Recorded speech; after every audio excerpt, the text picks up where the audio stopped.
Spanish লা লিগায় মালাগাকে 2-0 গোলে হারিয়ে 5 বছরের শিরোপা খরা কাটালো রিয়াল মাদ্রিদ।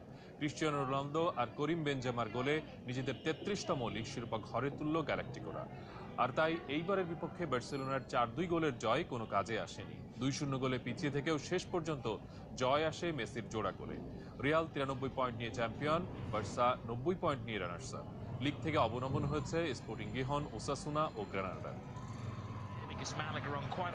মালাগার মাঠে রিয়ালের হারই কেবল বার্সাকে শিরোপা উৎসব করার সুযোগ করে দিতে পারে। একই সময় দুই আলাদা মাঠে শুরু হলো বিশ্বসেরা দুই ক্লাবের আলাদা ম্যাচ। তবে ম্যাচের বয়স যখন 2 মিনিট, তখন ক্রিস্টিয়ানো রোনালদোর গোল বুক ভেঙে দেয় বার্সেলোনা সমর্থকদের।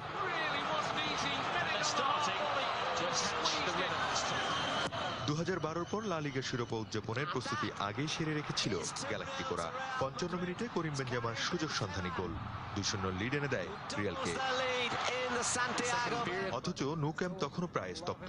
এইবারের জাপানি মিডফিল্ডার তাকাশি ইনোই ততক্ষণে দুবার লক্ষ্যভেদ করেছেন।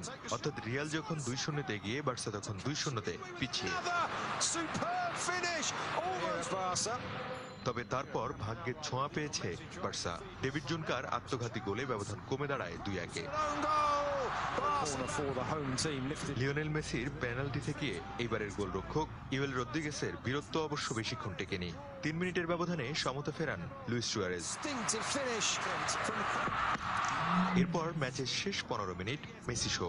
দুটি গোল করে লিগে নিজের টালি দাঁড় করালেন 37-এ। শিরোপা না পেলেও মেসি এখানে 12 গোলে এগিয়ে রোনালদোর চেয়ে। শেষ পর্যন্ত নাটকীয় ম্যাচে বার্সা 4-2 গোলে জিতলেও গ্যালাক্টিকোরা ছিল নির্ভার। 2-0 জয় নিশ্চিত করে দেয় রোনালদো রামোসদের শিরোপা উৎসব। সুমন, যমুনা স্পোর্টস।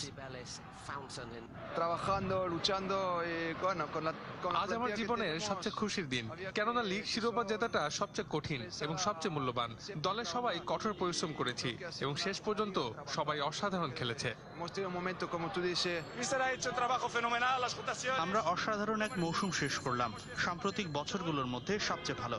এই জয়ের মূল কারিগর আমাদের কোচ আর রিজার্ভ বেঞ্চের ফুটবলাররা, যারা কম ম্যাচ খেলার সুযোগ পেয়েছে।